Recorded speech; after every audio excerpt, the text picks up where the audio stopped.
8 at KPEL, we have had our eyes on Baton Rouge. But it's Wednesday, right? It is Wednesday, yes. I'm in a time warp. A little bit confused. I told the governor, I was like, wow, Tuesday, the second day of the legislative session.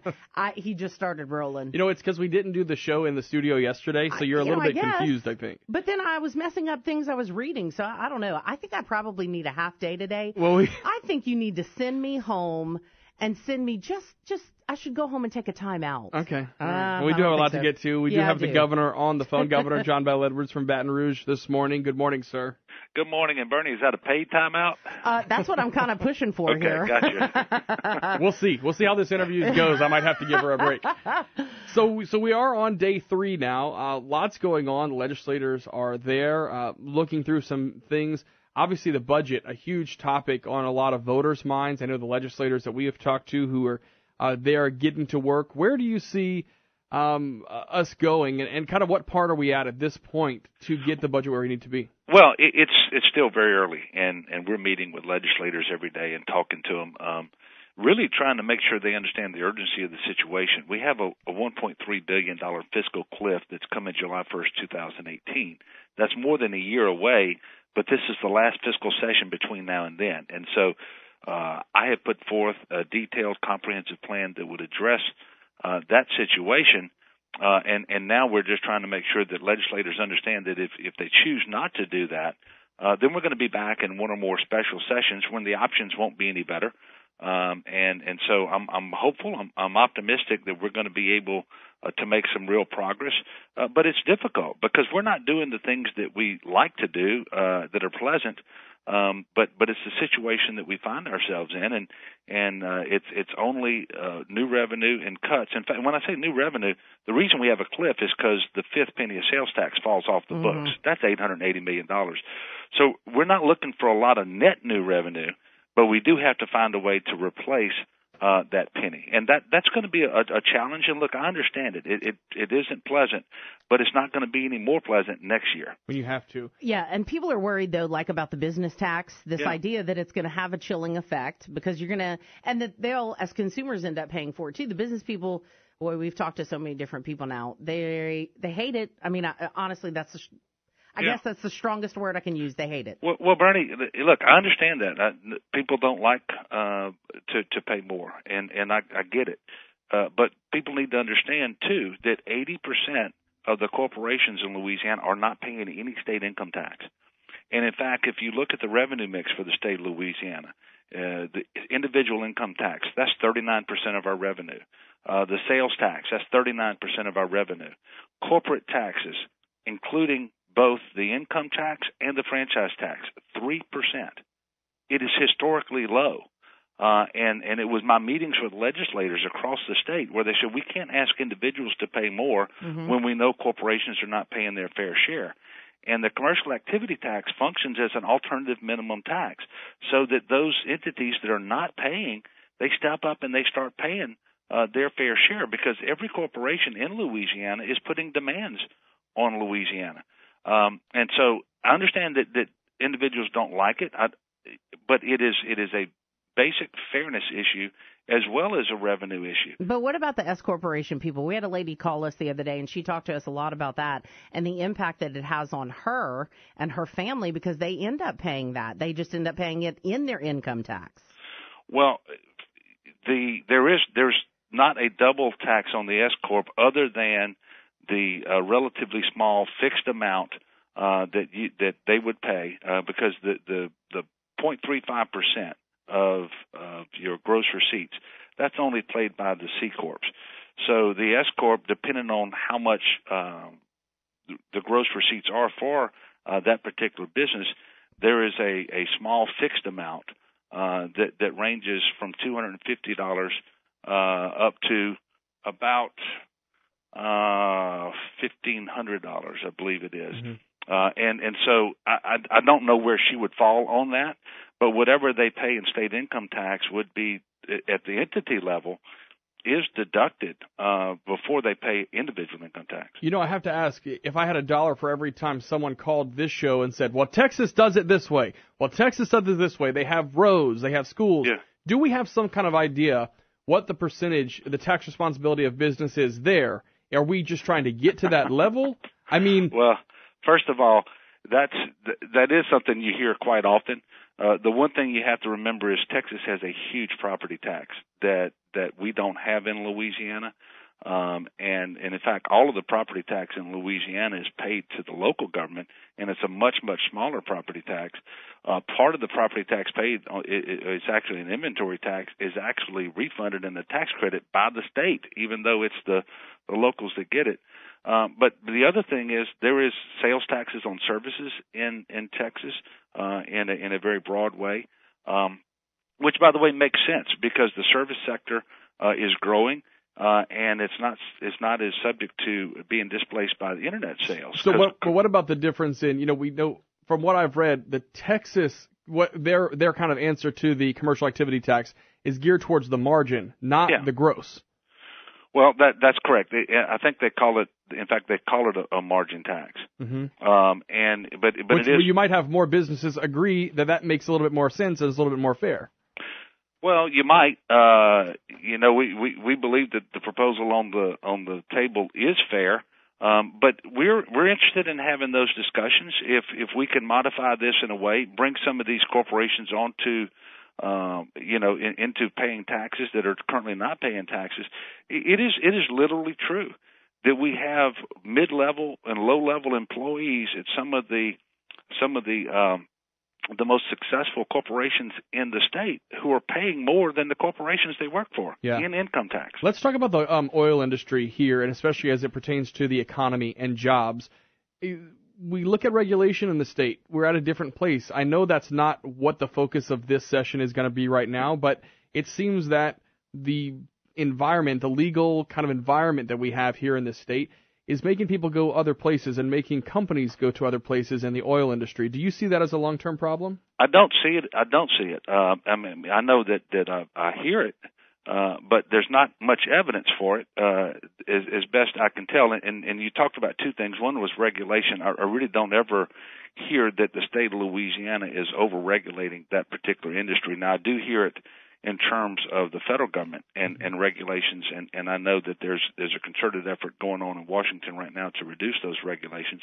The second thing you mentioned was the legal environment, and I've heard since I came to Baton Rouge almost a decade ago now that's an issue that's driving away the oil and gas industry.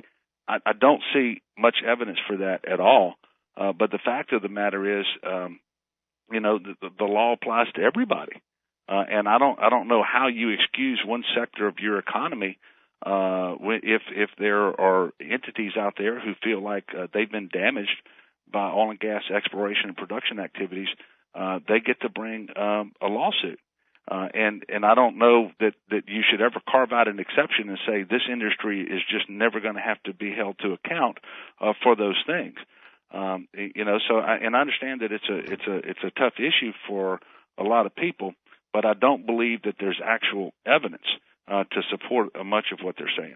All right, let's move on to the gas tax. I've got to ask you about the gas tax, and then I also want to talk with you about last week and then where we go in the future. This gas tax, people are especially people who drive for a living. Like I was talking to a gentleman yesterday who was really telling me about a business that what they primarily do is, they take people around, et cetera. It's like I don't want to say courier service or taxi service. Long story short, they ferry people around who can't drive for themselves. Yeah. Now, you factor in the price of gas if the gas tax goes up 15 cents a gallon. What does that do to these people? Are you putting out a huge number and hoping you get a 5-cent increase? Well, no. And in fact, what I have said is that I will support any legislation that ends up on my desk that is consistent with the task force report. And let me tell you, Bernie, we've got issues around the gas tax because it's about 30 years old. It's been 16 cents. It's worth about 7.5 cents today because of what inflation has done. Well, who can do today for 7.5 cents what they were doing 30 years ago for 16 cents? Nobody. And it works the same for transportation infrastructure. And this is how bad things have gotten. In the budget proposal that I have given to the legislature for the next fiscal year that starts July 1st, we're actually taking $40 million of general fund, putting it in the Transportation Trust Fund just so we can draw down our federal Transportation Trust Fund dollars this year. Otherwise, we're going to leave our own federal taxes on the table. We can't even draw them down, and that problem gets worse and worse going forward because we're not generating enough revenue inside our Transportation Trust Fund now to draw down those dollars.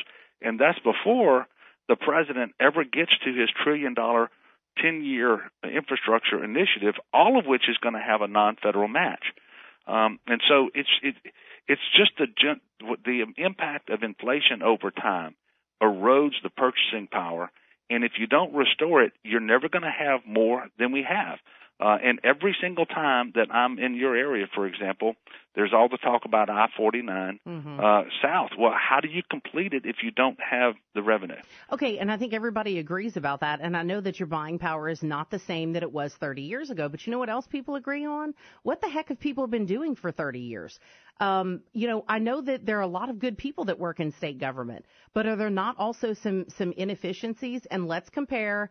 I know that there's another group that says the numbers are wrong, and I still have yet to have anybody give me a straight number as to what we're actually talking about. Everybody quotes that 11 cents of every dollar is going to roads and bridges, but nobody. No. Nobody I don't quote that number because I think that's a phony number. It was totally made up for a campaign talking point, but it got into the conversation, and it's hard to get rid of it.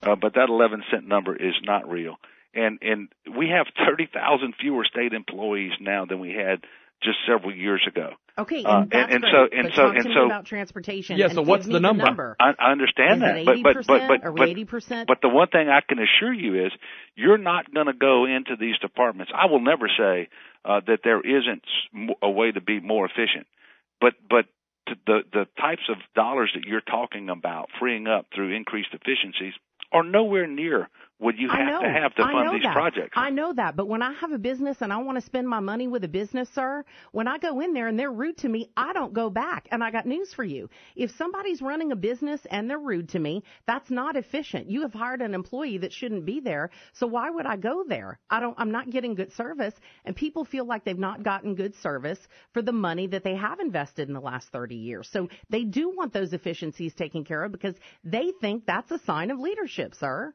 Well, I'm not arguing with that. We are making our government more efficient every day, but we cannot pretend that by doing that we take away the need for additional revenue if we are going to move forward on the $13 billion backlog we have on our transportation infrastructure system. And I don't disagree with you. I am absolutely in agreement with you. And I don't care whether, you have to look at it for the 30 years. And yeah, your buying power, anybody's buying power is less than it was before. And yes, I know that's decreased. There's no argument on that because that's just the way that it is. Our Correct. Buying power, we don't have as much buying power. We have the same problem in local government because we've had the same situation too.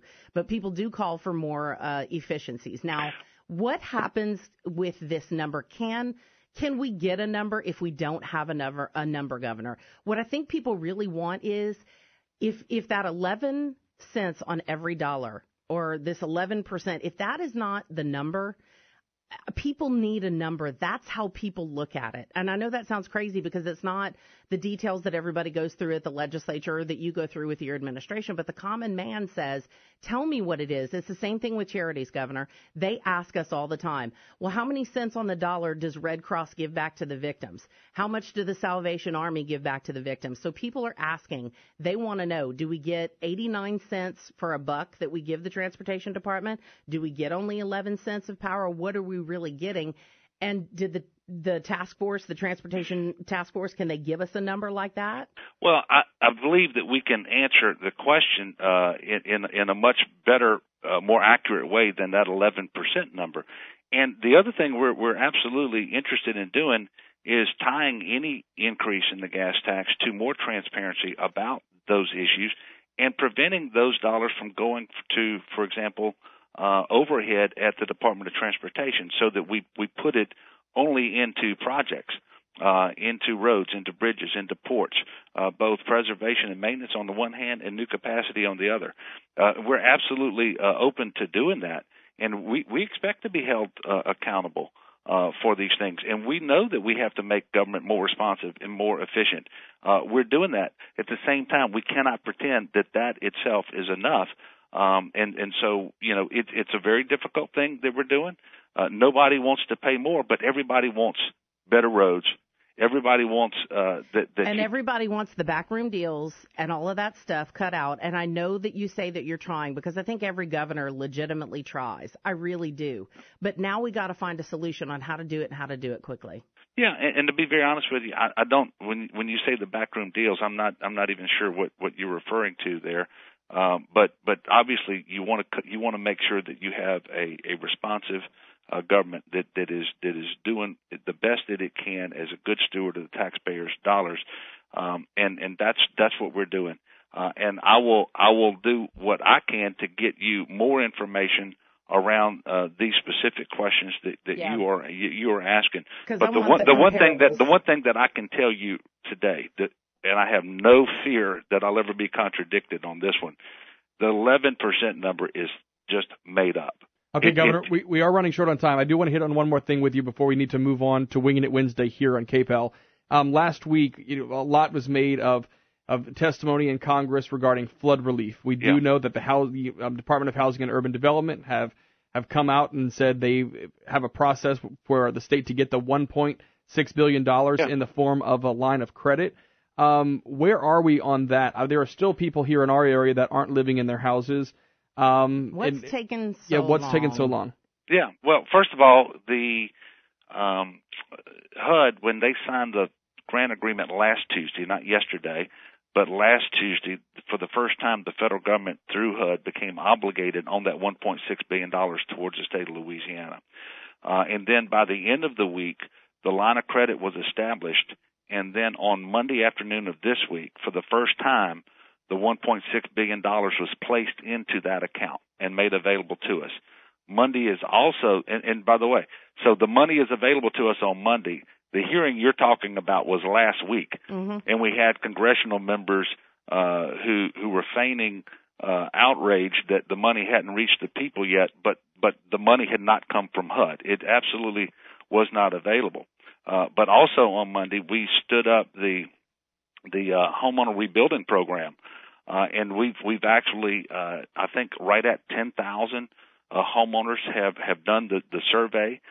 They do that by going to restore.la.gov, and I would encourage your listeners, if they have homes that were damaged in the flood, that they go take the survey, because that's how they get into the system. We start trying to determine their eligibility for this funding. But it's restore.la.gov. And we are moving forward. We are doing the environmental compliance reviews that have to be done before the rebuilding can start.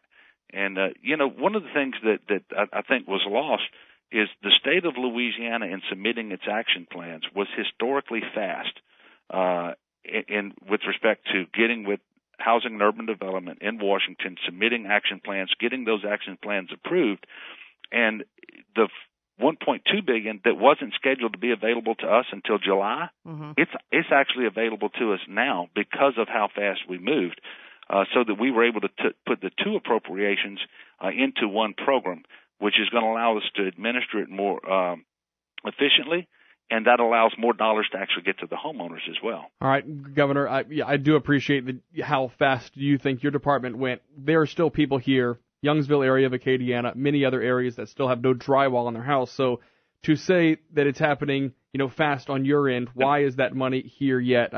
It's a hard conversation to have. And why didn't we have the program already set up? Here's what I don't understand. It was Monday, and I know you're frustrated. I know, and I'm sorry. Well, everybody is frustrated with how long it takes. Yeah. I know, and I know a lot of it. There is a lot of the FEMA side of it too, and I certainly understand that. My question would be, and it's a big question, you have to have some sort of program set up, right, where these people go in, which they started doing on Monday, giving all their details. Those people should have been doing that in September when they were filing with FEMA. We should have already had something like that ready to go on the ground. We have get a game plan because GoSep tells us to do it. Why don't we have something like that for the administration where you guys are already ready for that? I mean, it's already April. Well, Bernie, because the FEMA assistance is different. I know it's different, but this is the state of Louisiana, and we know hurricanes are going to happen. These were actual floods, but then what if we turn around in 2 months and we've got a hurricane coming? Are we not going to be able to use the same computer program and setup that we're using on Monday? And if we need can, our own but the game eligibility criteria between the two programs is different. I know that. And so you get an action plan that is approved. But a private business, I'm going to tell you, a private business, though, they don't have time to wait that many months. They're already going to have the computer programmer guy in the background ready for those contingencies. And all I'm saying is that we should be ready, too. If we're going to all individually get our own game plan, Louisiana should have had this game plan ready to go. We were victims of 2005, and we know better. Well, I accept that folks are frustrated. I am frustrated too, because it does take too long. But if you just look at the work that we've done and how quickly we responded at every step to what our obligations were, interacting with HUD to get an action plan submitted and approved, it was historically fast. That is just factual. That doesn't get the homeowners the assistance they want as soon as they want it, and I understand that. But you have different eligibility criteria between FEMA programs and HUD programs, and the action plan, once it gets approved, you've got to make sure that every homeowner is eligible before they get funding. Otherwise, there's going to be clawbacks going forward. Right. And the state is literally at risk on those things. And so you have to proceed methodically, and it is frustrating, as I've said before. But we are in a pretty good place now to deliver the assistance that the homeowners need. We are still short $1 billion on the homeowner recovery piece, and I think HUD, in fact, I know HUD agrees with that number. We're still working with Congress to try, and the Trump administration, to get that additional appropriation to round that out, so that we can more robustly implement this plan and get to all phases of it, to include the homeowner reimbursement piece, and make sure that that's effective. But we've certainly got a lot of work to do. My point to you, Bernie, was that much of the commentary that you heard at that meeting last week was just false. People were acting like they were outraged because the money had not reached the homeowners when the federal government had not turned over the money until this week. All right. Governor John Bel Edwards, we appreciate your time. Thanks for, we actually went a little bit over our scheduled time that we had, and we appreciate that. You answering our questions. Thanks again. And Bernie, good luck with that paid time out today. I know. I don't think it's going to happen, but I can dream. Okay. It is 7:31. We continue. Winging It Wednesday is next after this quick break right here on News Talk 96.5 KPEL.